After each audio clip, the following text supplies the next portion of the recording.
நாட்டின் வளர்ச்சியை பற்றி இவர்களுக்கு அக்கறையே இல்லை. எந்த நாடு குறிப்பிட்ட இன மக்களை நசுக்க வேண்டும், ஒடுக்க வேண்டும் என்று வெறுப்பு பிரச்சாரத்தை கையில் எடுக்கிறதோ அந்த நாடு முன்னேற்றத்தை அடையாது. நம்ம நாட்டில் எவ்வளவு பிரச்சனை இருக்கு, விலைவாசி உயர்வு இருக்கு, கேஸ் விலை ஏறிக்கிட்டு இருக்கு, இளைஞர்கள் வேலை வாய்ப்பு இல்லாம திண்டாடிக்கிட்டு இருக்காங்க, பெண்களுக்கு பாதுகாப்பு இல்லாமல் இருக்கிறது. இவற்றையெல்லாம் சரி செய்வதற்கு ஆக்கப்பூர்வமான திட்டத்தை கொண்டு வாருங்கள், அதை பத்தி பேசுங்க. அதை பத்தி பேசுறதுக்கு இவங்க தயாரா இல்லை. பாராளுமன்றத்தில் இவர்கள் மணிக்கணக்காக முஸ்லிம்களை பற்றி பேசுவதற்கு தயார். வக்ஃபு சட்டத்தை பத்தி பேசணுமா, தூங்காம நாங்க பேசுவோம், சாப்பிடாம பேசுவோம், தண்ணி குடிக்காம பேசுவோம். நாட்டின் பாதுகாப்பை பற்றி பேச மாட்டோம், இளைஞர்களின் வேலை வாய்ப்பை பற்றி பேச மாட்டோம், நாட்டின் வளர்ச்சியை பற்றி பேச மாட்டோம், விலைவாசி உயர்வு பேச மாட்டோம். வெங்காய விலை உயர்ந்து விட்டதே, வெங்காயம் நாங்க சாப்பிடுறது. அப்ப இவர்களுக்கு நாட்டின் வளர்ச்சியை பற்றி துளியும் அக்கறை இல்லை. முஸ்லிம் வெறுப்பில் தான் இவர்கள் நாட்டை கொண்டு சென்று கொண்டிருக்கிறார்கள். அழிவு பாதையை நோக்கி இந்த நாட்டை அழைத்து சென்று கொண்டிருக்கிறார். முஸ்லிம்களை அடக்கி ஒடுக்க வேண்டும் என்று நினைத்தால் ஒருபோதும் அவர்களின் கனவு பலிக்காது. நமக்கும் அல்லாஹ் வழிகாட்டுவான். முஸ்லிம்களுக்கு எதிரான தாக்குதல்கள், முஸ்லிம்களுக்கு எதிரான பொய் பிரச்சாரங்கள், இவற்றையெல்லாம் அல்லாஹ்வின் உதவியோடு இன்ஷா அல்லாஹ் முறியடிப்போம். அஸ்ஸலாமு அலைக்கும் வரஹ்மத்துல்லாஹி வபரகாத்துஹு. கண்ணியத்திற்குரிய எல்லாமுள்ள அல்லாஹ்வின் நல்லடியார்களே, எல்லாமுள்ள அல்லாஹ்வின் மகத்தான கிருபையினால் தமிழ்நாடு தௌஹீத் ஜமாத் கடலூர் வடக்கு மாவட்டம் சார்பில் நடைபெற்றுக் கொண்டிருக்கிற சமூக விழிப்புணர்வு மாநாட்டிலே நாம் அனைவரும் பெருந்திரளாக பேரார்வத்தோடு பங்கெடுத்திருக்கிறோம். இந்த தருணத்தில் இந்தியாவை சீரழிக்கும் வெறுப்பு அரசியல் என்கிற தலைப்பு வழங்கப்பட்டிருக்கிறது. இந்திய நாட்டினுடைய சிறப்பம்சமே வேற்றுமையில் ஒற்றுமை என்பதுதான். பல்வேறு மத நம்பிக்கை கொண்ட மக்கள் இங்கே வாழ்கிறார்கள். பல கலாச்சாரத்தை, வேறுபட்ட கலாச்சாரத்தை பின்பற்றுகிற மக்கள் இங்கே வாழ்ந்து கொண்டிருக்கிறார்கள். இருந்த போதிலும் நீண்ட நெடுங்காலமாக இந்தியாவில் வாழ்கிற மக்கள் மத்தியிலே கலாச்சாரத்தின் காரணத்தினாலோ அல்லது மதம் வேறுபட்டிருப்பதாலோ எந்த விதமான வெறுப்புணர்வும் இல்லாமல் ஒன்றுபட்ட நிலையில்தான் இந்திய மக்கள் நிம்மதியாக வாழ்ந்து கொண்டிருந்தார்கள். அந்த ஒற்றுமை உணர்வு தான் இந்திய மக்களுக்குரிய பலமாக இருந்தது, இந்த நாட்டிற்குரிய பலமாக இருந்தது. அந்த ஒற்றுமை உணர்வு நீண்ட நெடிய காலம் நம்முடைய உள்ளத்திலே ஆழமாக வலுப்பெற்ற காரணத்தினால்தான் ஆங்கிலேயர்களால் நீண்ட காலம் நம்மை அடிமைப்படுத்த இயலவில்லை, தாக்குப்பிடிக்க முடியவில்லை. முஸ்லிம்கள், இந்து மக்கள், கிறிஸ்தவர்கள், சீக்கியர்கள், பௌத்தர்கள் என்று பல்வேறு மதங்களை பின்பற்றக்கூடிய மக்களாக இருந்த போதிலும் நாம் அனைவரும் ஒன்றுபட்டு ஒருங்கிணைந்து ஒற்றுமை உணர்வோடு ஒரு நாட்டின் மக்கள், ஒரு தாய் மக்கள் என்கிற உணர்வோடு ஆங்கிலேயரை நம்மால் விரட்டியடிக்க முடிந்தது. நீங்கள் சுதந்திர போராட்ட வரலாற்றை எடுத்து பார்த்தால் தேச தந்தை என்று போற்றப்படுகிற காந்தியடிகளின் தலைமையை ஏற்று அவருக்கு பின்னால் முஸ்லிம்கள் வந்தார்கள், இந்து மக்கள் வந்தார்கள், பல்வேறு மதங்களை பின்பற்றுகிற மக்கள் வந்தார்கள். ஆயுதமேந்தி போராடிய நேதாஜி சுபாஷ் சந்திர போஸ் அவருடைய தலைமையை ஏற்று அவருடைய படையில் முஸ்லிம்கள், இந்து மக்கள் என்று பல மதங்களை பின்பற்றக்கூடியவர்கள் இருந்தார்கள். திப்பு சுல்தான் அவருடைய படையில் ஏராளமான இந்து மக்கள் படை தளபதிகளாக திப்பு சுல்தானுக்கு உதவியாக இருந்தார்கள். இந்த பகுதி மாத்திரமல்ல, வட மாநிலங்களை நீங்கள் எடுத்துக்கொண்டால் கூட இந்து மன்னர்களினுடைய படையில் படை தளபதியாக முஸ்லிம்கள் இருந்திருக்கிறார்கள். மராட்டிய மன்னர் என்று போற்றப்படுகிற சத்ரபதி சிவாஜி அவருடைய படையில் ஏராளமான படை தளபதியாக முஸ்லிம்கள் இருந்திருக்கிறார்கள். இவைகள் எல்லாம் ஒருங்கிணைத்து பார்க்கும் பொழுது நமக்கு ஒரு விஷயம் மிக தெளிவாக புரியும். அன்றைக்கு இருந்த காலகட்டத்திலே அந்த மக்களின் உள்ளத்தில் எந்த விதமான மத வெறுப்புணர்வும் இல்லை. நம்மை வழி நடத்துகிற தலைவர் யார், அவர் எந்த மதத்தை பின்பற்றுகிறவர், முஸ்லிமா, இந்துவா, சீக்கியரா, பௌத்தரா என்றெல்லாம் அவர்கள் பார்க்கவில்லை. நாடு சுதந்திரம் பெற வேண்டும், ஆங்கிலேயன் ஓட ஓட விரட்டியடிக்கப்பட வேண்டும், அதற்கு நமக்கு வழிகாட்டுகிற தலைவர் எந்த மதத்தை சார்ந்தவராக இருந்தாலும் மதம் நமக்கு ஒரு பொருட்டல்ல, நாம் எல்லாம் இந்தியர்கள் என்கிற ஒற்றுமை உணர்வு பலமாக இருந்தது. அதனால்தான் ஆங்கிலேயர்களை ஒன்றுபட்டு நம்மால் விரட்டியடிக்க முடிந்தது. ஆனால் கொஞ்சம் கொஞ்சமாக அந்த ஒற்றுமை உணர்வு ஒருவரை ஒருவர் மதித்து ஒருவரின் கலாச்சாரத்தை இன்னொருவர் மதிக்கக்கூடிய அந்த போக்கை இந்தியாவில் கொஞ்சம் கொஞ்சமாக கலட்டி எறியக்கூடிய வேளையிலே சில தீய சக்திகள் ஈடுபடுகிறார்கள். குறிப்பிட்ட சமூக மக்களின் மீது வெறுப்புணர்வை பரப்பினார்கள். வெறுப்புணர்வை பரப்பி அதை அரசியல் ஆதாயமாக அறுவடை செய்ய வேண்டும் என்கிற நப்பாசையில் பல்வேறு விதமான பலன்களையும் பெற்று வருகிறார்கள். இந்திய மக்களை கூறு போடுகிறார்கள். முஸ்லிம்கள் வேறு, இந்து மக்கள் வேறு என்று பிரிக்க முற்படுகிறார்கள். பல மாநிலங்களிலே தங்களுடைய பொய் பிரச்சாரத்தின் மூலம் பிரித்தும் இருக்கிறார்கள். ஒன்றுபட்ட காலம் இருந்தது. நண்பர்களாக முஸ்லிம்களும் இந்து மக்களும் இந்திய அளவில், தமிழ்நாடு அளவில் மாத்திரமல்ல, இந்திய அளவில் நண்பர்களாக, குடும்ப நண்பர்களாக, பரஸ்பரம் சகோதரத்துவத்தை வெளிப்படுத்துகிற நண்பர்களாக பழகி வந்தார்கள். அந்த அளவிற்கு நல்லிணக்கம் நம்முடைய நாட்டிலே பல்வேறு மதங்களை பின்பற்றுகிற மக்கள் மத்தியிலே, குறிப்பாக முஸ்லிம்களுக்கும் இந்து மக்களுக்கும் மத்தியில் அப்படிப்பட்ட நட்புணர்வு இருந்தது. பல இடங்கள்ல அவர் இந்துவாக இருப்பார், ஆனால் அவருக்கு முஸ்லிம் பெயர்களை வைப்பார்கள். பல ஊர்களில் நீங்க பார்க்க இயலும். தமிழகத்தில் அதிகமாகவே பார்க்க முடியும். இந்துவாக பிறந்த ஒருவருக்கு எப்படி முஸ்லிம் பெயர்? அவர்களுடைய மூதாதையர்கள், அவர்களின் பெற்றோர்கள், அவர்களுடைய நண்பர்களாக முஸ்லிம்கள் இருந்த காரணத்தினால் அந்த நட்புணர்வின் அடிப்படையில் அந்த இந்து குடும்பத்தை சார்ந்தவர் தம்முடைய பிள்ளைகளுக்கு முஸ்லிம் பெயர்களை வைத்து விடுவார். சமீபத்தில் கூட தஞ்சை மாவட்டம் பாபநாசம் பகுதியில் ஒரு கோவில் அறங்காவலராக நர்கிஸ்கான் தேர்வு செய்யப்பட்டார் என்கிற செய்தியை நீங்க பார்த்திருப்பீங்க. அந்த செய்தியை பார்த்து ஹெச் ராஜா போன்ற வகைராக்கள் கோவிலை நிர்வகிப்பதற்கு முஸ்லிமான், எப்படி நர்கிஸ்கான் கோவிலை நிர்வகிக்க முடியும்? அந்த பேர் முஸ்லிம் தோற்றத்தில் தான் இருக்கு. நர்கிஸ்கான் அப்படின்னா முஸ்லிம் தோற்றம் தான். பேப்பர்ல செய்தியை பார்த்ததும் கொதிக்க ஆரம்பித்து விடுகிறார்கள், அறிக்கை விடுகிறார்கள், ட்விட்டர்ல எழுதி தீர்க்கிறார்கள். கோவிலை நிர்வகிப்பதற்கு முஸ்லிமான், அவருக்கு கோவிலின் ஆகம விதிகள் தெரியுமா?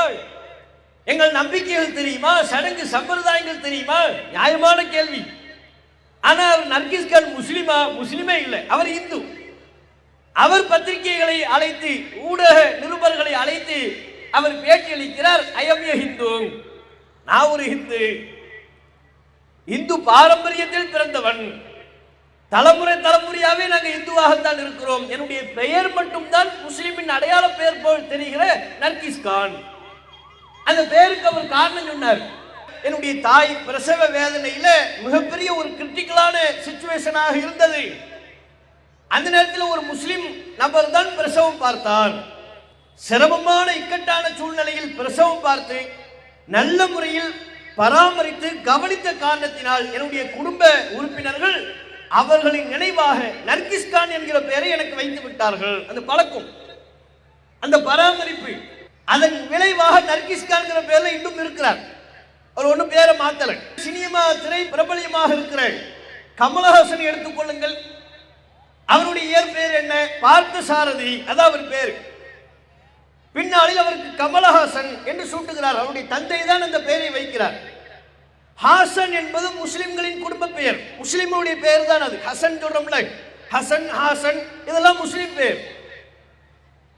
அது ஏன் கமலஹாசனுக்கு ஹாசன் என்கிற முஸ்லிம் பெயர்? அவருடைய மூத்த சகோதரர் சார்வு ஹாசன் அதற்கு ஒரு பேட்டியின் போது மிக தெளிவாகவே சொன்னார். எங்க தகப்பனார் தன்னுடைய 3 பிள்ளைகள், தன்னையும் சேர்த்து 3 பிள்ளைகளுக்கு ஹாசன் என்கிற பெயர் இணைந்தே வரும்படி பெயர் வைத்தார். சார்வு ஹாசன், சந்திரஹாசன், கமலஹாசன், எல்லாம் ஹாசன் ஹாசன்கிறது வரும். இந்த ஹாசன் என்பது ஊர் பெயர் அல்ல, என்னுடைய தந்தையின் குடும்ப நண்பர், என்னுடைய தந்தையின் குரு. அவர் ஒரு முஸ்லிம், அவருடைய பெயர் யாக்கூப் ஹாசன். கமலஹாசன் தகப்பனார் இருக்கிறார்ல, அவருடைய தந்தையின் நண்பர், அந்த தகப்பனாருடைய நண்பர் பேரு யாக்கூப் ஹாசன். யாக்கூப் ஹாசனும் கமலஹாசனின் தந்தையும் நெருங்கிய நண்பர்கள், பரஸ்பர சகோதரத்துவத்தை பரிமாறிக்கொண்டவர்கள். ஆழமான நட்பின் வெளிப்பாடாக, யாக்கூப் ஹாசனின் நினைவின் வெளிப்பாடாக அவர் மீது தாம் வைத்திருந்த அன்பை நேசத்தை வெளிப்படுத்தும் விதமாக தம்முடைய பிள்ளைகள் தொடர்ச்சியா 3 பிள்ளைகளுக்கு ஹாசன் பேர் வச்சிட்டார். இந்த 2 ஒரு சின்ன உதாரணம். இது போன்ற நூற்றுக்கணக்கான உதாரணங்களை தமிழகம் முழுக்க நம்மால் சொல்ல இயலும். இதுவெல்லாம் முஸ்லிம்களும் இந்து மக்களும் இந்த நாட்டிலே குறிப்பாக தமிழகத்தில் எப்படி பழகி உள்ளனர், எப்படியான நல்லுறவு அவர்களுக்கு மத்தியில் எந்த விதமான மத வெறுப்பும் இல்லாமல், மதத்தை அடையாளமாக வைத்து பழகாமல், மதத்தை அடையாளமாக வைத்து வெறுக்காமல் சகோதரத்துவ உணர்வோடு வாழ்ந்தார்கள் என்பதற்கு எடுத்துக்காட்டு. இந்தியாவில் எல்லோராலும் போற்றப்படுகிற, குறிப்பாக இளைய சமூகத்தால் மிகப்பெரிய அளவில் மதிக்கப்படுகிற அப்துல் கலாம் அவர்களை எடுத்துக்கொள்ளுங்கள். அவர் தம்முடைய சுய சரிதையில் சொல்கிறார், எங்க தகப்பனாரு எங்க தெருவுல ஒரு ஐயங்கார் இருந்தாரு, எங்க தகப்பனாரும் அந்த ஐயங்காரும் நெருங்கிய நண்பர்கள்.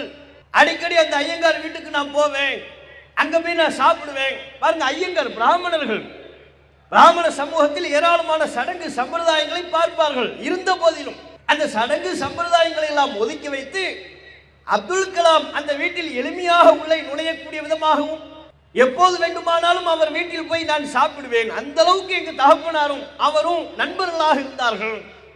கோவிலுக்கெல்லாம் நான் சென்றிருக்கிறேன், கோவிலுக்குள்ளாம் இருக்கிறார். ராமநாதபுரத்தில், ராமேஸ்வரத்தில் நான் செல்லாத கோவில்களே இல்லை. எந்த கோவில்களுக்குள்ளும் சென்று அவர்களின் வழிபாட்டு முறையை நான் கண்காணித்திருக்கிறேன், அருகிலிருந்து பார்த்திருக்கிறேன் அப்படிங்கிறார். இன்னைக்கு நம்ம ஒரு குல்லா போட்டு போனோம்னா என்ன நடக்கும்? குல்லா கூட வேண்டியதில்லை, பெரிய தாடி.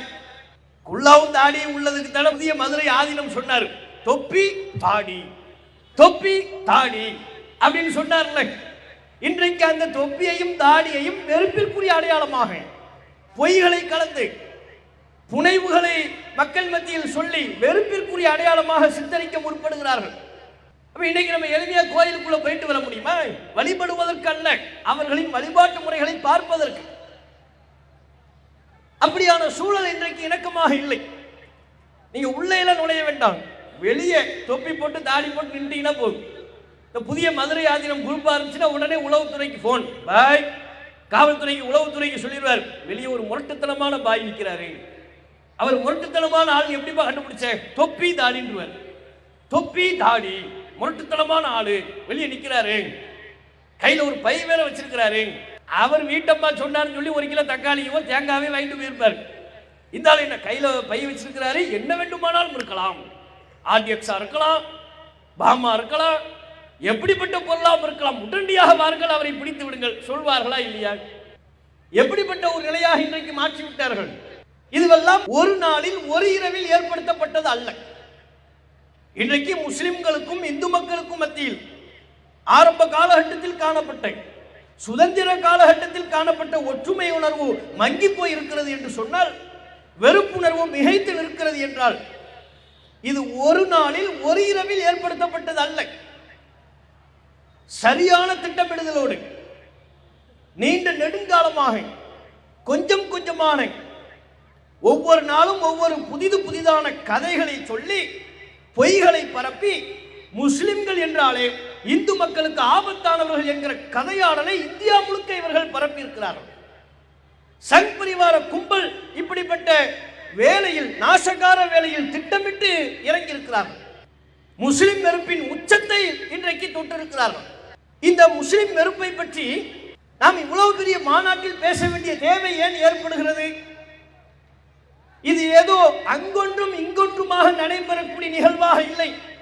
ஏதோ விவரம் தெரியாதவன் பேஸ்புக்கில் எழுதிட்டு இருக்கிறான், லூசு கிறுக்கே அப்படின்னு முடிவு பண்ணிட்டு போகக்கூடிய லெவல்ல இல்லை.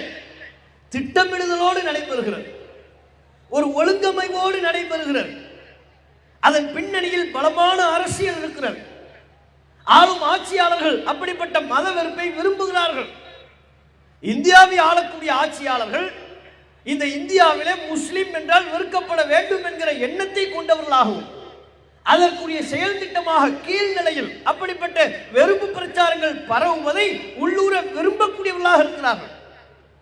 என்றைக்காவது நாட்டின் பிரதமர் இந்தியாவெங்கிலும் தலைவிரித்து ஆடுகிற சிறுபான்மை மக்களுக்கான எதிரான வெறுப்புணர்வை, முஸ்லிம் மக்களின் மீதான வெறுப்புணர்வை பற்றி ஒரு வார்த்தை பேசியிருப்பாரா? ஒரு வார்த்தை. மங்கி பாத்துல எவ்வளவு பேசினார், சலிக்காம பேசுறார்ல வார வாரம். எதை பற்றி எல்லாமோ பேசுகிறார். மயிலை பத்தி பேசட்டும்னா கூட 1 மணி நேரம் பேசுவார் நம்ம நாட்டின் பிரதமர். மேகம் கருத்துருச்சின்னு வானத்தை பத்தி பேசட்டும்னா அது 1 மணி நேரம் பேசுவார். மைக்கை பத்தி பேசுங்கன்னு சொன்னா கூட பேசுவார் போல. அவ்வளவு மணி நேரம் வாரம் சலிக்காம பேசக்கூடிய நமது நாட்டின் பிரதமர் ஒரு முறையேனும் நாட்டில் தலைவிரித்து ஆளுகிற மிகப்பெரிய அச்சுறுத்தலாக இருக்கிற நாட்டின் வளர்ச்சிக்கு அச்சுறுத்தல், அப்படிப்பட்ட அச்சுறுத்தலாக திகழ்கிற மத வெறுப்பை பற்றி ஒரு வார்த்தை பேசியிருப்பாரா? முஸ்லிம் மத வெறுப்பு வேண்டாம், இந்துக்களும் முஸ்லிம்களும் ஒற்றுமை உணர்வோடு வாழ வேண்டும், அதுதான் நமது நாட்டிற்கு பலம், அப்போதுதான் வல்லரசாக நம்முடைய நாடு ஆக முடியும், மிகப்பெரிய கனவுகளை இலக்கை நம்மால் தொட முடியும். ஒரு தடவை பேசியிருப்பாரா? ஒரு வார்த்தை. பிரதமரே வெறுப்பு பேச்சில் ஈடுபடுகிறார். எப்படி அந்த வெறுப்பு பேச்சை எதிர்த்து பேசுவார்?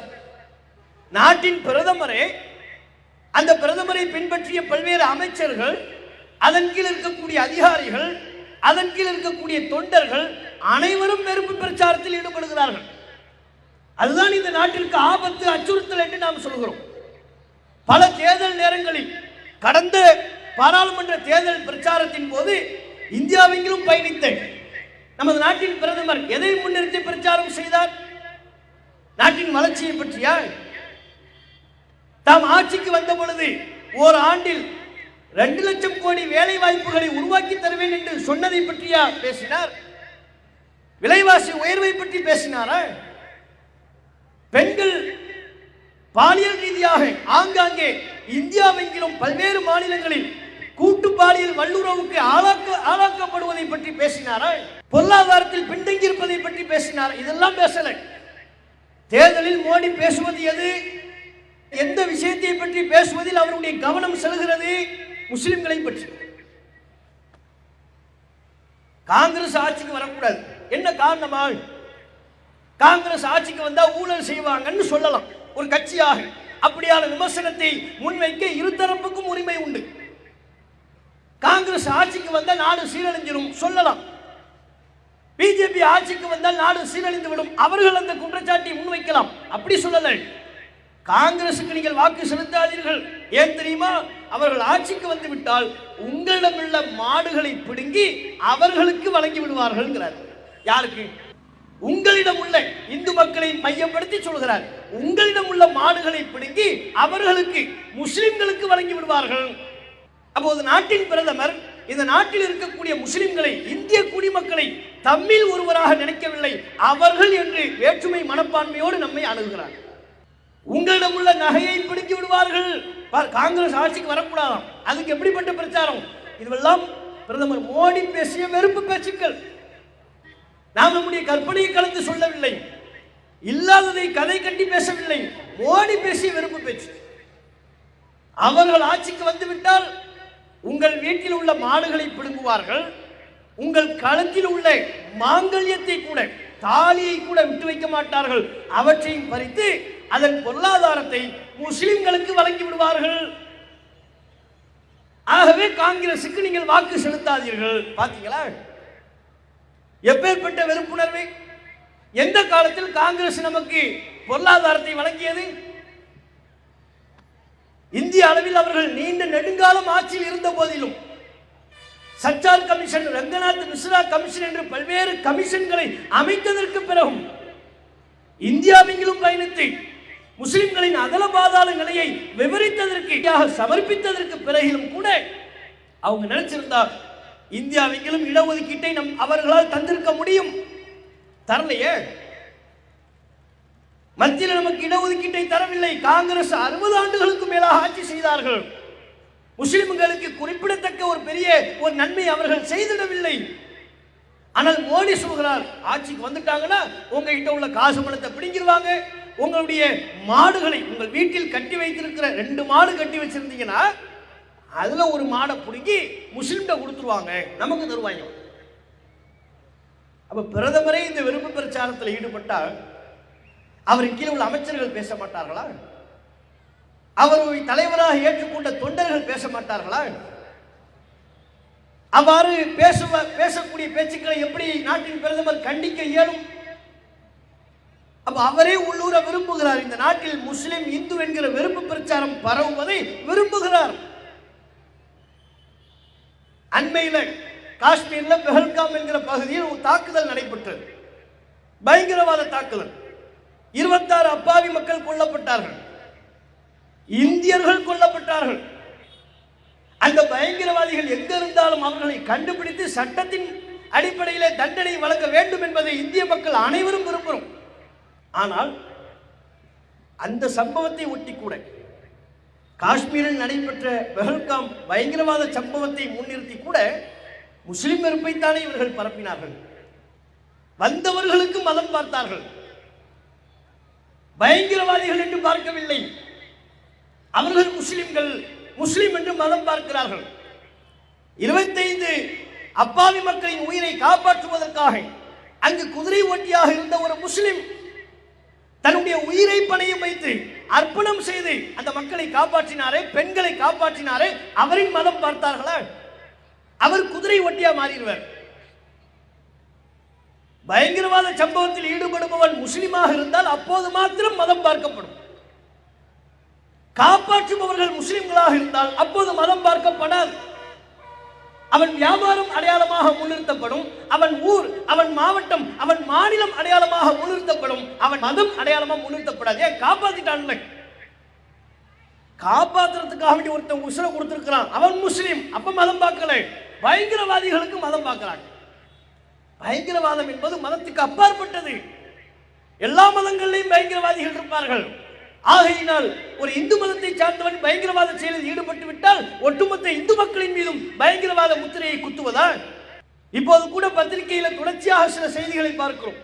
நாட்டின் ரகசியங்களை, உளவு செய்திகளை, பாதுகாப்பு தொடர்பான ராணுவ செய்திகளை பாகிஸ்தானுக்கு வடமாநிலத்தை சேர்ந்த பல இந்திய யூடியூபர்கள் பாகிஸ்தானுக்கு கசிய விட்டுருக்கிறாங்க, கொடுத்துருக்குறாங்க.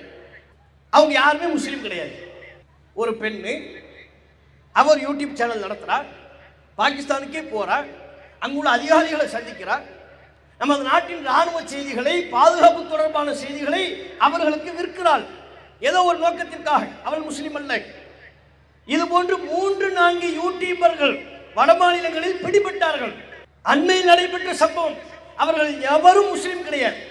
இங்கே நாம் கேட்க விரும்புவது என்ன? இதுவே இந்த சம்பவத்தில் முஸ்லிம்கள் ஈடுபட்டிருந்தால் எப்பேற்பட்ட தேச துரோகமாக ஒட்டுமொத்த இந்திய மக்களுமே குற்றவாளி கூண்டில் நிறுத்தப்பட்டிருப்பார்கள்.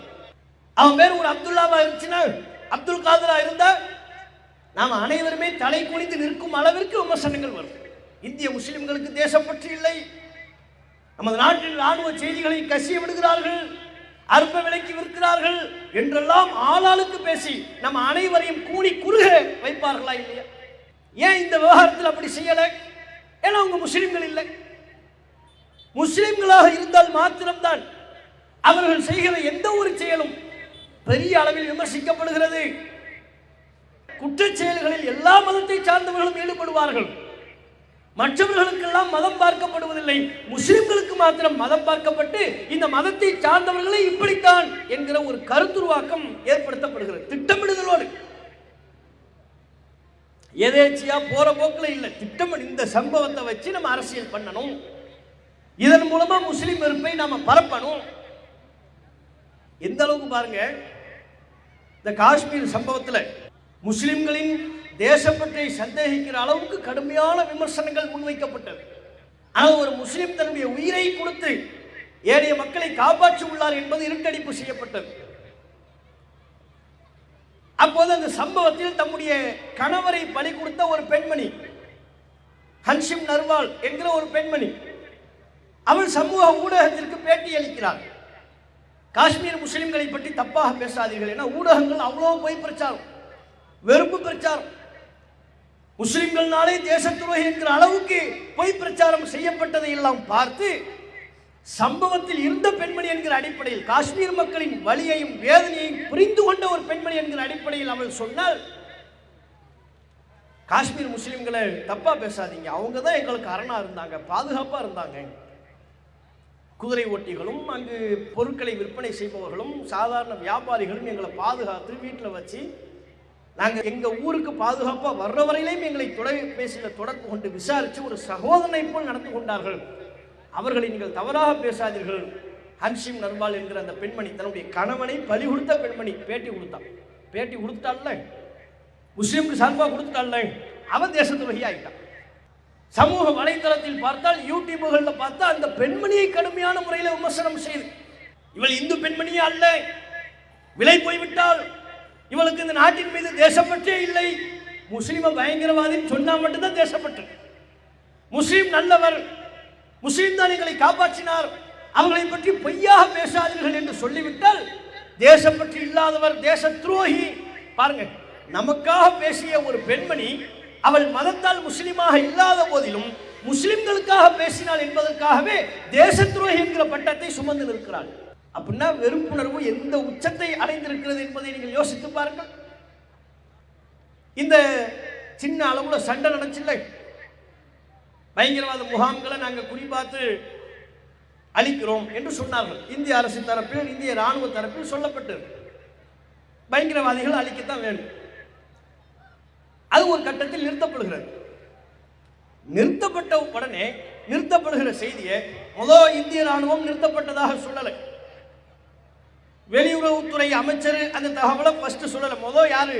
ட்ரம்ப் சொல்றாரு, நம்ம தான் நிறுத்தணும்ட்டு. அவங்க எங்க பார்த்தா நாட்டாம பண்ணுவாங்கல்ல, நம்ம சொல்லிதானே நிறுத்தணும், வர்த்தகத்தை காரணம் காட்டி நிறுத்திட்டோம்ல, இப்படின்னு அவங்க அங்க அந்த சைடு பந்தா பேசிக்கிட்டு இருக்கிறாங்க. அது உண்மையா பொய்யா என்று இன்றைக்கும் இந்திய அரசு தரப்பில் வலுவான முறையில் மறுப்பு அறிக்கைகள் வரல. அது ஒரு பக்கம் இருக்கட்டும். ட்ரம்ப் சொன்னதற்கு பிறகு வெளியுறவுத்துறை அமைச்சர் சொல்றார், சின்ன அளவிலான நாம குறிவைத்து தாக்கிய அந்த சண்டையை தற்போது நிறுத்தி இருக்கிறோம் அப்படிங்கிறார். சண்டையை நிறுத்திட்டோம்னு சொன்னதுனால விக்ரம் மிஸ்ரி தேசத்துறையே ஆயிட்டார். அது எப்படி நீங்க நிறுத்தலாம்? பாகிஸ்தான் என்கிற அந்த நாடு மேப்பிலே இருக்கக்கூடாது, அதுவரையிலும் நீங்கள் சண்டையை தொடர்ந்திருக்க வேண்டுமா இல்லையா? இவன் அனுப்பி வைக்கணும் முதல். அதுவரையிலும் சண்டையை நீங்கள் தொடர்ந்திருக்க வேண்டுமா இல்லையா? எப்படி நீங்கள் நிறுத்தலாம்? என்னமோ அவர் தனிப்பட்ட முறையில் நிறுத்தியதை போல ஒரு ராணுவமாக அந்த முடிவை எடுத்திருப்பார்கள். நாட்டின் பல்வேறு விதமான சாதக பாதகங்களை அலசி ஆராய்ந்து நமது நாட்டிற்கு எது நல்லது என்பதை கண்டறிந்து அந்த முடிவை எடுத்திருப்பார்கள். இந்திய பிரதமரும் அந்த முடிவில் உடன்பட்டு இருப்பார். ஆனால் அந்த முடிவை அறிவித்தவர் என்கிற ஒரே காரணத்திற்காக வேண்டி நமது நாட்டின் வெளியுறவுத்துறை அமைச்சரை சமூக வலைத்தளங்களில் யூடியூப்ல விமர்சனம் பண்ணாங்க. தேச துரோகி, போற நிறுத்திட்டாங்க, இல்லைன்னா பாகிஸ்தான் மேப்லயே இருந்திருக்காரு, பண்ணணுமா இல்லையா? ஏன் இப்படி செய்யாம விட்டார்கள்? இப்ப எப்படியான மனநிலையில் இருக்கிறாங்க பாருங்க.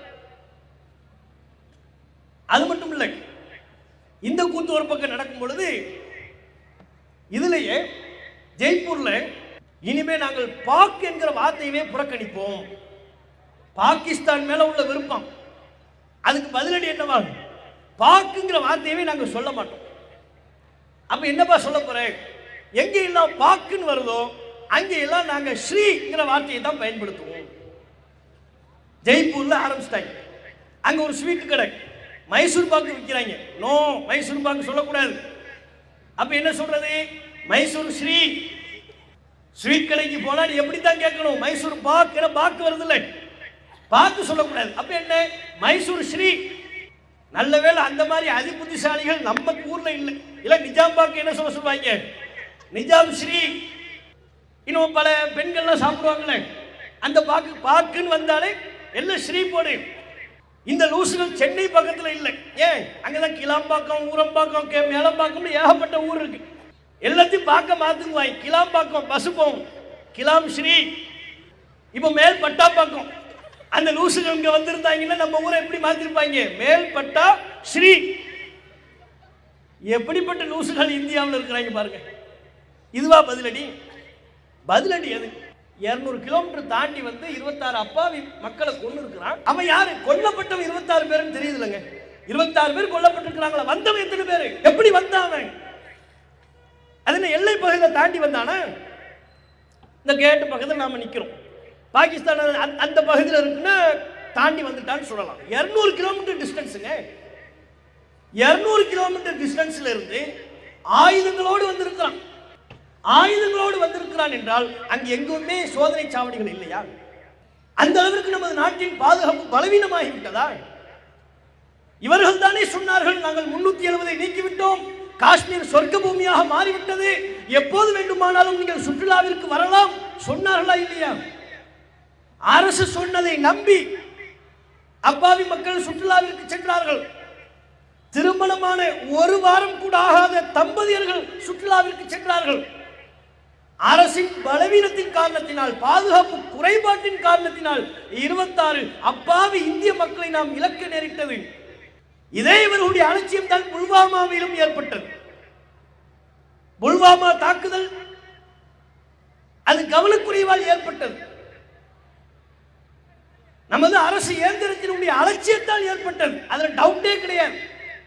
அந்த நம்முடைய அலட்சியத்தால் நமது நாட்டின் பல மதிப்புமிக்க ராணுவ வீரர்களை நாம் இழந்தோம். இப்போது பெஹல்காம்ல இதே அலட்சியத்தின் காரணத்தினால், பாதுகாப்பு குறைபாட்டின் காரணத்தினால் 26 அப்பாவி மக்களை நாம் இழந்திருக்கிறோம். அப்போ கொல்லப்பட்டது 26 பேர்னு தெரியுது, வந்தவன் எத்தனை பேரு? அவரிடம் என்னென்ன ஆயுதங்கள் இருந்தது? எந்த வழியா வந்தான்? யார் அவர்களை சோதித்தது? எதுக்குமே பதில் இல்லையே. சாமானிய மக்களை எவ்வளவு சோதனை செய்றீங்க? நம்ம ஏர்போர்ட்டுக்கு போறோம், என்ன எப்படி டெஸ்ட் பண்றாங்க நம்மளை? சாதாரணமாவா? அந்த டிடெக்டரை வச்சு செக் பண்ணிக்கிட்டே இருப்பாங்க. திடீர்னு இந்த பக்கம் ஒரு ரூபா காயின் இருக்கும், உடனே கீ கீன்னு சவுண்ட் வருமா? என்ன வச்சிருக்கிற? எடு. ஒரு ரூபாயா? எடு எடு. அவ்வளோ டெஸ்ட் பண்றீங்களப்பா. நாம ஒரு பாதுகாப்பு ஏரியாவுக்குள்ள போகும் பொழுது, ஏர்போர்ட்டுன்னு இல்லை, விமான நிலையம்னு இல்லை, ஒரு பாதுகாப்பு பலப்படுத்தப்பட்டிருக்கிற எந்த ஊருக்கும் நுழைந்தாலும் சோதனை சாவடிகள் இருக்கும், பல்வேறு பாதுகாப்பு கட்டங்கள் இருக்கும். அதெல்லாம் தேவை. அப்படி இருந்தால் தான் நாட்டு மக்களை பாதுகாக்க முடியும். அதில் சிலருக்கு சிரமங்கள் இருக்கும். அந்த சிரமத்தை நாட்டின் பாதுகாப்புக்காக நாம் பொறுத்துக் கொள்ளத்தான் வேண்டும். அந்த பாதுகாப்பு முறை அங்கேயே இல்லாம போச்சு. அதுவும் பாதுகாப்பு பலப்படுத்தப்பட்டிருக்கிறேன். 360 டிகிரியில நாங்கள் காஷ்மீரை பாதுகாப்பு பலப்படுத்தி இருக்கிறோம் என்று சொல்லப்பட்ட அந்த ஊரில் ஏன் இப்படிப்பட்ட சம்பவம் நடைபெற்றது? இந்த சம்பவத்திற்கு யார் பொறுப்பேற்பது? பதில் இல்லையே. அப்ப அவர்களை கண்டறிந்து அவர்களுக்கு தக்க தண்டனை வழங்க வேண்டும், அதுதான் பதிலடி. இந்த சம்பவத்தில் ஈடுபட்ட குற்றவாளிகள் யார், பயங்கரவாதிகள் யார், அவனை துல்லியமா தூக்கணும். அப்பாவி மக்களை டச் பண்ணாம அந்த பயங்கரவாதியை துல்லியமா தூக்கி அவனுக்கு மரண தண்டனை வழங்க வேண்டும். அதனுங்க பதிலடி. இந்த லூசுகள் உட்கார்ந்து சொல்லிக்கிட்டு இருக்கிறாங்க, பாக்க விட்டு மைசூர் பாக்குன்னு சொல்லாத, மைசூர் ஸ்ரீன்னு சொல்லிட்டா பயங்கரவாதி செத்துருவானா? பாக்குங்கிறது சொல்லாட்டி செத்து போயிடுவானா அவன்? அது கூட இன்னைக்கு ஒருத்தர ஆர்டிகல் இருக்கு, பாக்குங்கிற இந்த வார்த்தைக்கும் மைசூர் பாக்குன்னு இருக்குல்ல, இந்த வார்த்தைக்கும் பாகிஸ்தானுக்கு எந்த சம்பந்தமும் இல்லை. ஒருத்தர் சொல்ற இது தமிழ் வார்த்தை, பாகம், மைசூர் பாகம் என்கிற அந்த சொல்லுதான் பாக்குன்னு சுருக்கமா மறைவி விட்டதுன்னு ஒருத்தர் சொல்றாரு. இன்னொருத்தர் எழுதியிருக்கிறாரு இது சமஸ்கிருத சொல். கர்நாடகாவை சார்ந்த ஒரு நபர் எழுதியிருக்கிறாரு ட்விட்டர்ல, பாக்கு என்பது பாகம் தான் நாங்கள் சொல்லுவோம், இது கர்நாடகாவில் உள்ள ஒரு சொல்லு, பழக்கத்தில் இருக்கு, இதனுடைய ஒரிஜினல் வார்த்தை சான்ஸ்கிரிட், சமஸ்கிருத சொல். சமஸ்கிருத சொல்லு தமிழ் சொல்லு ரெண்டு கருத்து இருக்கு. இதுல இவங்க பாகிஸ்தானோட தொடர்படுத்திட்டாங்க பாருங்க. இப்படித்தான் இருப்பாங்க லூசு. ஒரு ஊர்ல ஒருத்தன் பாகிஸ்தான் புரோட்டான்னு ஒருத்தன் விற்பனை பண்ண ஆரம்பிச்சிட்டான். இந்த சிலோன் புரோட்டான்னு விற்கிறாங்கல்ல, சிலோன் புரோட்டான்னு விற்கிற மாதிரி, இலங்கை புரோட்டா சிலோன் புரோட்டான்னு விற்கிற மாதிரி பாகிஸ்தான் புரோட்டான்னு விற்ற உடனே கும்பல் சேர்ந்துருச்சு. பாகிஸ்தான் நாட்டு புரோட்டாவை இங்கே எதுக்கு விற்கிறேன்? ஏண்டா பாகிஸ்தான்லேருந்து அந்த புரோட்டாவை கொண்டு வர்றாங்க, பக்கத்தில் உள்ள ஒரு கடையில் கோதுமை மாவையோ மைதா மாவையோ வாங்கி அவன் புரோட்டா செய்யலாம். அதுக்கு பேர் என்ன? பாகிஸ்தான் புரோட்டான்னு பேர் வச்சுட்டான். ஒரு வித்தியாசமாக பேர் வைக்கட்டுமேங்கிறதுக்காக கொரோனா சிக்கன்லாம் பேர் வைக்கிறாங்கல்ல, அது மாதிரி வித்தியாசமாக இருந்தால் ஒரு 50 பேர் வருவாங்க சாப்பிடுவாங்க என்பதற்காக வேண்டி பாகிஸ்தான் புரோட்டான் பேர் வச்சவங்க அங்கே ஒரு கும்பல். அப்ப எந்த அளவுக்கு இவர்கள் மூளை வெந்தவர்களாக இருக்கிறார்கள், மத வெறுப்பின் உச்சாணி கொம்பில் அமர்ந்து கொண்டிருக்கிறார்கள். இப்படிப்பட்ட வெறுப்பு சம்பவங்களை அதிகமாக நம்ம பார்த்தோம். வட மாநிலத்தில் ஒருத்தர் ஊபர் சொல்லுவோம்ல, அதை புக் பண்ணுறான், டிரைவர் பேர் முஸ்லீம்னு வருது, உடனே ரைடை கேன்சல் பண்ணுறான். முஸ்லீம் டிரைவராக இருந்தால் நான் வரமாட்டேன். ஜொமேட்டோவில் உணவு ஆர்டர் பண்ணுறான் ஒருத்தன், கொண்டு வரவருடைய மொபைல் நம்பரும் அவர் பேரும் நம்ம அப்ளிகேஷனில் காட்டும். உணவு ஆர்டர் பண்ணிட்டான், பக்கத்தில் வந்துட்டார், நம்பரை பார்க்குறாரு, பேரை பார்க்குறாரு, முஸ்லீம் பேர், உடனே ஆர்டர் கேன்சல். ஏன்? முஸ்லீம் சாப்பாடு கொண்டு வந்தால் நான் சாப்பிட மாட்டேன். இதுவே அவன் ஃபேஸ்புக்லையும் போடுறான், நான் சொமோட்டாவில் உணவு ஆர்டர் செய்தேன், இந்துவாகி எனக்கு எப்படி முஸ்லீம் ஒருவர் சாப்பாடு கொண்டு வரலாம், ஆகவே அந்த ஆர்டரை நான் கேன்சல் செய்து விட்டேன் அப்படிங்கிறான். சொமோட்டா நிறுவனம் அதற்கு பதிலளித்தது, உணவுக்கு எந்த மதமும் இல்லை, நாங்கள் மதத்தை பார்ப்பதில்லை. சொமோட்டா நிறுவனம் பதிலளித்தது. பாருங்க, இவங்க எந்த அளவுக்கு வெறுப்பை பரப்புகிறார்கள். முஸ்லீம் சாப்பாடு கொண்டு வந்தா சாப்பிடக்கூடாது, முஸ்லீம் கடையில் போய் பொருள் வாங்கக்கூடாது, முஸ்லீம் அறுத்து தருகிற ஹலால் இறைச்சி உணவை உண்ணக்கூடாது, ஹலால் தான் ஆரோக்கியமானது, அதுதான் உடம்புக்கு நல்லது என்று மருத்துவர்கள் சொன்னாலும் அதையெல்லாம் நாங்கள் கேட்க மாட்டோம். ஹலால்னு சொல்லிட்டானா அதை சாப்பிடக்கூடாது. டிரைவர் முஸ்லீமா இருக்கானா உடனே காரை விட்டு நம்ம கீழே இறங்கிடும். இவங்கெல்லாம் ஃப்ளைட்டில் ஏற்றி விடணும், அதில் ஒரு முஸ்லீம் பைலட்டை போடணும், அவன்கிட்ட போய் சொல்லணும், பா இப்போ பைலட் யாரும் தெரியுமா, முஸ்லீம் தான் பைலட்டு, எக்ஸிட் தான் இருக்குது, குதிக்கிறான் குதிச்சு சாவு சொல்லணும். கீழே குதிச்சுருவாங்களா? ட்ரெயினில் ஏற்றி விடணும், 120 கிலோமீட்டர் போகிற ஸ்பீடு, 120 ஸ்பீடில் போகக்கூடிய ட்ரெயினில் ஏற்றி விட்டு லோகோ பைலட்டு முஸ்லீமாக இருக்கணும், அவன்கிட்ட போய் சொல்லணும், லோகோ பைலட்டு முஸ்லீமு இதான், இப்போ கீழே குளம் வருது, தண்ணி இல்லை, உழுந்து சாவுறியா, செத்துருவாங்களா? என்ன இவர்கள் வெறுப்பை பரப்புகிறார்கள். முஸ்லீம் தந்தா சாப்பிடக்கூடாது. ஹெச் ராஜா சொன்னார், முஸ்லீமிடம் பிரியாணி வாங்கி தின்பவன் உண்மையான இந்துவே அல்ல. பிரியாணி சாப்பிட்டா இந்துவா இருக்க மாட்டானா? எப்படி வெறுப்பை பரப்புகிறார்கள் பாருங்க. முஸ்லீமிடம் பிரியாணி வாங்கி தின்பவன் உண்மையான இந்துவே அல்ல. மாட்டிறைச்சியை சாப்பிடக்கூடியவர்கள் தம்முடைய தாயோடு புணர்வதற்கு சமம் சொன்னவர்கள். இவர்கள் என்ன நினைத்துக் கொண்டார்கள்? பிரியாணியையும் மாட்டிறைச்சியையும் முஸ்லிம்கள் மட்டுமே உண்கிறார்கள் என்று நினைத்துக் கொண்டு முஸ்லிம்களுக்கு எதிரான வெறுப்பு பிரச்சாரமாக இந்த வாதங்களை, இந்த கோஷங்களை முன்வைத்தார்கள். பிரியாணி முஸ்லீம் மட்டுமா சாப்பிட்றா? இந்து மக்கள் சாப்பிட்றது இல்லையா? பிரியாணி உணவை விரும்பக்கூடியவர்கள் எல்லோரும் சாப்பிடுவார்கள். உணவுக்கு ஏது மதம்? அவனுக்கு பிடிச்சிருந்தா சாப்பிடுவான், பிடிக்கலாம் சாப்பிட மாட்டான். முஸ்லீம் ஒருவருக்கு தயிர் சாதம் பிடிச்சிருந்தா அதை சாப்பிடுவார், இல்லைன்னா அதை சாப்பிட மாட்டார். மாட்டிறைச்சி முஸ்லிம்கள் மட்டும் சாப்பிடுகிறார்களா? எல்லோரும் தான் சாப்பிடுகிறார்கள். முஸ்லிம்கள் சாப்பிடுவதை போலவே இந்து மக்கள் சாப்பிடுகிறார்கள். இந்து மக்கள் கணிசமான பிரிவை சார்ந்தவர்கள் உண்கிறார்கள். விரல் விட்டு எண்ணக்கூடிய குறைந்தபட்ச சதவீத மக்கள் மட்டும்தான் மாட்டிறைச்சி உண்பதில்லை. அந்த குடும்ப பின்புலத்தில் வருபவர்கள் கூட பழைய தலைமுறை மக்கள் தான் அவற்றை உண்ணாமல் இருக்கிறார்கள் ஒழிய இப்போதைய நவீன தலைமுறை அதையும் உண்ணக்கூடியவர்களாக மாறிவிடுகிறார்கள். அவங்கவுங்க விருப்பம், அவன் நம்பிக்கை அவனுக்கு. ஆனால் இவர்கள் இதில் தலையிட்டு மாட்டிறைச்சியை சாப்பிட்டால் அவன் உண்மையான இந்து இல்லை, மாட்டிறைச்சியை சாப்பிட்டால் அவன் தாயோடு புணர்வதற்கு சமம் என்று வெறுப்பை பரப்புறான். சரி, மாட்டிறைச்சியை சாப்பிட்டா நீ சொல்ற ஓகே, மாட்டிறைச்சியை ஏற்றுமதி பண்றவன் யாரு? அதையும் சேர்த்து சொல்லணும்ல. ஏற்றுமதி பண்றதுனால தானே வெளிநாட்டில் உள்ளவன் சாப்பிட்றான். இங்கிருந்து கொண்டு அல் கபீர் என்கிற நிறுவனத்தில் பேர் தான் அல் கபீர், ஆனா முஸ்லிம் நிறுவனம் அல்ல, இந்து நிறுவனம். அது வட மாநிலத்தை சார்ந்தவர்கள் நடத்துகிற நிறுவனம். டன் கணக்கில் மாட்டிறைச்சியை ஏற்றுமதி செய்கிறீர்களே, ஏற்றுமதிக்கு அனுமதி கொடுப்பவரே பிரதமர் மோடி தானே, மத்திய அரசு தானே.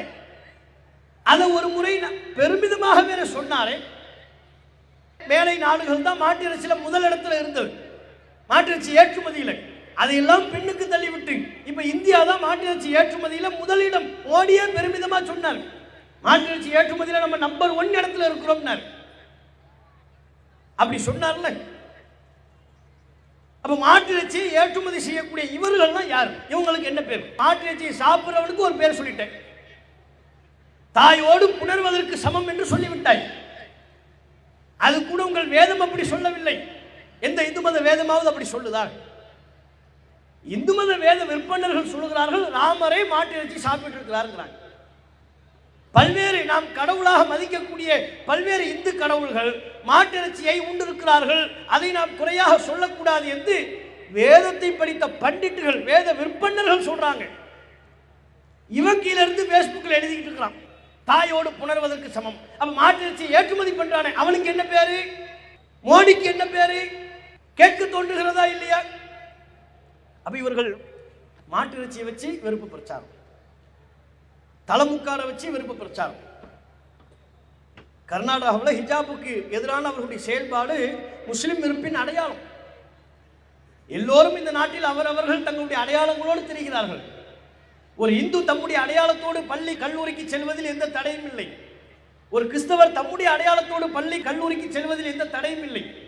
ஆனால் ஒரு முஸ்லிம் மாணவி தலைமுக்காடு மாத்திரம் அணிந்து கொண்டு பள்ளிக்கோ கல்லூரிக்கோ செல்வதில் மிகப்பெரிய சிக்கலையும் தடையையும் ஏற்படுத்தினார்களே. ஏன்? முஸ்லிம் வெறுப்பின் அடையாளம். முஸ்லிம்கள் கல்வி கற்கக்கூடாது, முஸ்லிம் இளைஞர்கள் இளம்பெண்கள் கல்வி கற்று தங்களுடைய வாழ்க்கையில முன்னேறிவிடக்கூடாது, அதற்காக இந்த வெறுப்பை வெளிப்படுத்தினார்கள். அபுல் கலாம் ஆசாத் என்கிற திட்டத்தின் பேரிலான கல்வி உதவியை நிறுத்தினார்கள். ஏற்கத்தக்க ஒரு காரணம் உண்டாகும். ஒரு காரணம், ஏன் இந்த முஸ்லிம்களுக்கு சிறுபான்மையின மக்களுக்கு அவர்களை கல்வி ரீதியாக முன்னேற்றி விடக்கூடிய வகையிலான உதவி திட்டத்தை ஏன் நிறுத்தினார்கள்? காரணம் சொல்றாங்க, அது சரியா அந்த மக்களை போய் சென்றடைவதில்லை. சரியா சென்றடையல, பிரச்சாரம் பண்ணு, விளம்பரம் பண்ணு, சரியா சென்றடையவை, சரியாக சென்றடையவில்லை என்று சொல்லிவிட்டு அதனை ஆகவே நாங்கள் நிறுத்துகிறோம் என்கிறார்கள். அப்பட்டமாக தெரிகிறது முஸ்லிம் வெறுப்பு. மத்திய அரசின் முஸ்லிம் வெறுப்பின் அடையாளம் தான் கல்வி உதவியை நிறுத்தினார்கள். முஸ்லிம் பெண்மணிகளின் தலைமுக்காட்டில் கை வைத்தார்கள். பள்ளிவாசல்களை மையப்படுத்தி இந்த நாட்டிலே வெறுப்பு பிரச்சாரத்தை உண்டாக்குகிறார்கள். கடவுள்களின் பெயரால், வழிபாட்டு தலங்களின் பெயரால் வெறுப்பை விதைக்கிறார்கள். இப்போது வக்ஃபு சட்டத்தில் கை வைப்பதும் முஸ்லிம் வெறுப்பின் அடையாளம் தான். நாட்டின் வளர்ச்சியை பற்றி இவர்களுக்கு அக்கறையே இல்லை.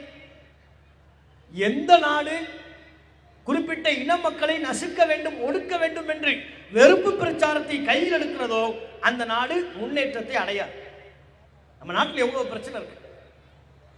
விலைவாசி உயர்வு இருக்கு, கேஸ் விலை தாறுமாறா ஏறிக்கிட்டு இருக்கு, இளைஞர்கள் வேலை வாய்ப்பு இல்லாமல் திண்டாடிக்கிட்டு இருக்கிறாங்க, பெண்களுக்கு பாதுகாப்பு இல்லாமல் இருக்கிறது. இவற்றையெல்லாம் சரி செய்வதற்கு ஆக்கப்பூர்வமான திட்டத்தை கொண்டு வாருங்கள். இளைஞர்களுக்கு வேலை வாய்ப்பை உருவாக்கக்கூடிய செயல் திட்டத்தை வடிவமையுங்கள். அதை பற்றி பேசுங்க. பாராளுமன்றத்தில் அதை பற்றி விவாதம் செய்யுங்கள். அதை பற்றி பேசுறதுக்குலாம் இவங்க தயாரா இல்லை. பாராளுமன்றத்தில் இவர்கள் மணிக்கணக்காக முஸ்லிம்களை பற்றி பேசுவதற்கு தயார். வக்ஃபு சட்டத்தை பற்றி பேசணுமா? தூங்காம நாங்க பேசுவோம், சாப்பிடாம பேசுவோம், தண்ணி குடிக்காம பேசுவோம். நாட்டின் பாதுகாப்பை பற்றி பேச மாட்டோம், இளைஞர்களின் வேலை வாய்ப்பை பற்றி பேச மாட்டோம். பாபர் மஸ்ஜிதை பற்றி பேசணுமா? பேசணும். முத்தலாக்கை பற்றி பேசணுமா? பேசணும். காஷ்மீரை பற்றி, பிரிவு 370 பற்றி, அதன் நீக்கத்தை பற்றி பேசணுமா? அதுக்கு தயார். நாட்டின் வளர்ச்சியை பற்றி பேச மாட்டோம். விலைவாசி உயர்வு பேச மாட்டோம். வெங்காய விலை உயர்ந்து விட்டதே, வெங்காயம் நாங்கள் சாப்பிட்றது இல்லை. ஒரே பதில் என்ன? வெங்காயம் நாங்கள் சாப்பிட்றது இல்லை. நீ சாப்பிட மாட்டோம், சாப்பிட்ற மனசு இல்லையா? அவர்களுக்கு விலைவாசியை கட்டுப்படுத்தக்கூடிய ஆக்கப்பூர்வமான நடவடிக்கைகளை ஒரு அரசு மேற்கொள்ள வேண்டாமா? அப்ப இவர்களுக்கு நாட்டின் வளர்ச்சியை பற்றி துளியும் அக்கறை இல்லை. முழுக்க முழுக்க முஸ்லிம் வெறுப்பில் தான் இவர்கள் நாட்டை கொண்டு சென்று கொண்டிருக்கிறார்கள். அழிவு பாதையை நோக்கி இந்த நாட்டை அழைத்து சென்று கொண்டிருக்கிறார்கள். இது அழிவு பாதை. எந்தெந்த நாட்டிலெல்லாம் குறிப்பிட்ட இன மக்களின் மீதான வெறுப்பு பிரச்சாரம் முன்னெடுக்கப்பட்டதோ அந்த நாட்டின் நிலையை நீங்கள் சீர்தூக்கி பார்க்க வேண்டும். இந்தியாவில் இன்றைக்கு சிறுபான்மையின மக்களுக்கு எதிராக நடைபெறுகிற இந்த வெறுப்பு பிரச்சாரம் புதிதல்ல. பல நாடுகளில் பல்வேறு இன மக்களுக்கு எதிராக நடைபெற்ற வெறுப்பு பிரச்சாரத்தின் மறுவடிவம், புதுப்பிக்கப்பட்ட வடிவம். ஹிட்லர் ஜெர்மன்ல என்ன நடந்தது? ஹிட்லர் எதை முன்னிறுத்தி பிரச்சாரம் செய்தான்? யூத மக்களுக்கு எதிரான வெறுப்பு பிரச்சாரம். நாம தான் பரிசுத்தவான்கள், யூதர்கள் அவர்களுக்கும் நமது நாட்டிற்கும் சம்பந்தம் இல்லை, அவர்கள் நமது இனத்தை சார்ந்தவர்கள் அல்ல, அவர்கள் இங்கிருந்து துரத்தப்பட வேண்டும், விரட்டடிக்கப்பட வேண்டும். யூதர்களுக்கு எதிரான வெறுப்பு பிரச்சாரத்தை முன்வைத்து அவர்கள் காலத்தை கடத்தினார்கள். ஆனால் ஹிட்லருக்கு என்ன இறுதி முடிவு ஏற்பட்டது என்பதை நாடு அறியும், உலகம் அறியும். நமது அருகாமையில் இருக்கிற இலங்கை நாட்டை எடுத்துக் கொள்ளுங்கள். தமிழ் பேசுகிற மக்களுக்கு எதிரான வெறுப்பு உணர்வு சிங்கள இனத்தவர்களால் முன்வைக்கப்பட்டது. தமிழ் பேசுகிறான் என்கிற ஒரே காரணத்திற்காக அவன் அடித்து துன்புறுத்தப்பட்டான், கொல்லப்பட்டான். ஆண் பெண் குழந்தை என்கிற எந்த பாரபட்சமும் இல்லாமல். அங்கே அவன் மதம் பார்க்கப்படவில்லை, இந்துவா முஸ்லிமா என்று மதம் பார்க்கப்படவில்லை. அவன் பேசும் மொழி என்ன? சிங்களம் பேசினால் அவன் தப்பித்தான், அவன் தான் இந்த நாட்டின் முதல் தர குடிமகன். தமிழ் பேசினால் அவன் இந்த நாட்டின் முதல் தர குடிமகன் அல்ல. என்று கருவறுக்கப்பட்டார்கள். இனப்படுகொலை நடைபெற்றது. இலங்கையினுடைய நிலை என்னவானது? இன்றைக்கு வரையிலும் அவர்களால் மீண்டெழ முடிந்ததா? ஆகவே ஒரு குறிப்பிட்ட இன மக்களுக்கு எதிரான வெறுப்பு பிரச்சாரத்தை முன்வைத்து ஒரு நாடு செல்லும் என்றால் அந்த நாடு வளர்ச்சியை நோக்கி செல்லாது, வீழ்ச்சியை நோக்கியும் அழிவு பாதையை நோக்கியும் தான் செல்லும். அதற்கு நாம் இடமளிக்க கூடாது. இந்திய மக்கள் இடமளித்து விடக்கூடாது. குறிப்பாக முஸ்லிம்கள் நமக்கு எதிராக இத்தனை பிரச்சாரம் செய்யப்படுகிறதே, எப்படி இந்த நாட்டில் வாழ்வது? ஒருபோதும் அத்தகைய சலிப்புணர்வு நமக்கு ஏற்பட்டு விடக்கூடாது. இது நமது நாடு, நமது முன்னோர்கள் ரத்தம் சிந்திய நாடு, நம்ம முன்னோர்கள் உழைத்து உருவாக்கிய நாடு, நம்முடைய உழைப்பில் உருவாகிய நாடு. இன்றைக்கு யார் நம்மை ஆட்சி அடிமைப்படுத்த வேண்டும் என்று நினைத்துக் கொண்டிருக்கிறார்களோ அவர்களுக்கும் இந்த நாட்டின் சுதந்திரத்திற்கும் எந்த சம்பந்தமும் இல்லை. ஆனால் நமக்கும் இந்த நாட்டின் சுதந்திரத்திற்கும் சம்பந்தம் இருக்கிறது. ஆர்எஸ்எஸ் கும்பல் சுதந்திர போராட்டத்தில் துளி பங்கேனும் உண்டால் சுதந்திர போராட்ட வீரர் ஒருவர் பேரை அவரால் சொல்ல முடியுமா? நம்மால் பல நூறு பேர்களை சொல்ல முடியும். இஸ்மாயில் என்கிற காயிதே மில்லத்தை பற்றி சொல்ல முடியும், திப்பு சுல்தானை பற்றி சொல்ல முடியும். சாமானிய மக்களில் இருந்தே முஸ்லிம்களில் எத்தனை பெரிய சுதந்திர போராட்ட தியாகிகளை பற்றி, வீரர்களை பற்றி நம்மால் அவ்வளவு பேரை பட்டியலிட முடியும். ஆர்எஸ்எஸ் ஒரு பேரை கூட சொல்ல முடியாது.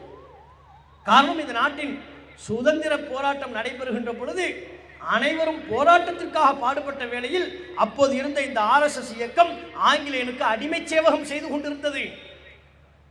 சுதந்திரம் பெற்றதற்கு பிறகு நாம் எப்போது ஆட்சி கட்டிலில் அமரலாம், ஏனைய மக்களை அடிமைப்படுத்தலாம் என்று திட்டம் தீட்டிக் கொண்டிருந்தது. ஆங்கிலேயனை வைத்து எப்படி நாம் பதவிகளை பெறலாம், நன்மைகளை, பலன்களை அடையலாம் என்று யோசித்துக் கொண்டிருந்தது. சுதந்திரத்துக்கு அவங்களுக்கு எந்த சம்பந்தமும் இல்லை. அப்ப சுதந்திரத்திற்கு சம்பந்தம் இல்லாத அவர்கள் இந்த நாட்டின் முதுகெலும்பாக திகழ்கிற முஸ்லிம்களை அடக்கி ஒடுக்க வேண்டும் என்று நினைத்தால் ஒருபோதும் அவர்களின் கனவு பலிக்காது. அல்லாஹ் திருக்குர்ஆனில் சொல்கிறான், நபி யூசுப் அலைஹிஸ்ஸலாம் அவர்களின் வரலாற்றின் ஊடாக நமக்கு ஒரு நம்பிக்கையை ஏற்படுத்த சொல்கிறான். வலா தைஅஸூ மின் ரௌஹில்லாஹ், அல்லாஹ்வின் அருளில் நீங்கள் நிராசை அடைந்து விடக் கூடாது. இப்படிலாம் நடக்குது, இப்படி கொடுமையா, அப்படி செய்கிறானா, அவ்வளவுதான், இந்த நாட்டில் நம்ம வாழ முடியாதா? நீ நிராசை அடையாத. லா யைஅஸ் மின் ரௌஹில்லாஹி இல்லல் கௌமுல் காஃபிரூன், அல்லாஹ்வின் மீது நம்பிக்கை இல்லாதவர்கள் தான் இறைவனின் அருளில் நிராசை அடைவார்கள். நீ அல்லாஹ் மேல நம்பிக்கை உள்ளவனா இருந்தா ஒருபோதும் இறைவனின் அருளில் நிராசை அடையக்கூடாது. அல்லாஹ் இந்த நிலையை மாற்றுவான். முடிவு தானுங்க கணக்கு, இடையில நடப்பது கணக்கா? யூசுப் அலைஹிஸ்ஸலாம் அவர்களுக்கு இடையில் ஏராளமானது ஏற்பட்டது. கிணத்துல தூக்கி வீசப்பட்டாங்க. அது அவங்க வாழ்க்கையில இடையில ஏற்பட்டது. முடிவு என்ன? சிம்மாசனத்தில் கொண்டு வந்து வைக்கலாம். ஏனைய மக்களுக்கெல்லாம் பொருளாதாரத்தை பகிர்ந்தல் இருக்கிற அமைச்சராக அல்லாஹ் யூசுப் அலைஹிஸ்ஸலாம் அவர்களை மாற்றினான். முடிவை பார்க்கணும். மூசா அலைஹிஸ்ஸலாம் அவர்களின் இடையில், அவருடைய வாழ்க்கையின் இடையில் என்ன ஏற்பட்டது? அப்பாவி மக்கள் கொல்லப்பட்டாங்க, ஆண்கள் எல்லாம் கொல்லப்பட்டாங்க, ஆண் குழந்தைகள் கொல்லப்பட்டது, இஸ்ரவேல் சமுதாயம் அடிமைப்படுத்தப்பட்டது, ஃபிரௌன் துரத்தி கொண்டு வந்தான், கடல் குறுக்கிட்டு விட்டது. இதுவெல்லாம் இடையில் ஏற்பட்ட நிகழ்வு. கடல் குறுக்கிட்டு விட்டது என்பது வரையிலும் பார்த்தால் மூசா நபி கதை க்ளோஸ், முடிஞ்சிருச்சு நம்ம நினைப்போம். சம்பவம் அதோட முடியல. அல்ல அதுக்கப்புறம் தானே வழியை காட்டுறான். கடலில் வழியை ஏற்படுத்தினான். மூசா அலைஹிஸ்ஸலாம் அவர்கள் பயணித்தார்கள், முஸ்லிம்கள் பயணித்தார்கள். அதற்கு பிறகு அல்லாஹ் அவர்களுக்கு ஒரு தேசத்தை கொடுத்தான். அந்த தேசத்தில் வளமான வாழ்வை கொடுத்தான். மூசா அலைஹிஸ்ஸலாம் அவர்களுக்கும் அவர்களை நம்பிக்கை கொண்ட முஸ்லிம்களுக்கும் கடலில் வழியை ஏற்படுத்திய அதே இறைவன் இன்றைக்கும் உயிரோடு இருக்கிறான். நாம் மறந்துவிடக்கூடாது. நமக்கும் அல்லாஹ் வழிகாட்டுவான். அங்கொன்றும் இங்கொன்றுமாக நடைபெற்றுக் கொண்டிருக்கிற முஸ்லிம்களுக்கு எதிரான தாக்குதல்கள், முஸ்லிம்களுக்கு எதிரான பொய் பிரச்சாரங்கள், இவற்றையெல்லாம் அல்லாஹ்வின் உதவியோடு இன்ஷா அல்லாஹ் முறியடிப்போம். இந்த தேசத்தை ஒற்றுமை உணர்வு மிக்க ஒரு தேசமாக, சகோதரத்துவ உணர்வு மிக்க ஒரு தேசமாக கட்டமைப்போம் என்பதை சொல்லி என்னுடைய உரையை நிறைவு செய்து கொள்கிறேன். வாஹு தாவானா அல்ஹம்துலில்லாஹி ரப்பில் ஆலமீன். அஸ்ஸலாமு அலைக்கும் வரஹ்மத்துல்லாஹி வபரகாத்துஹு.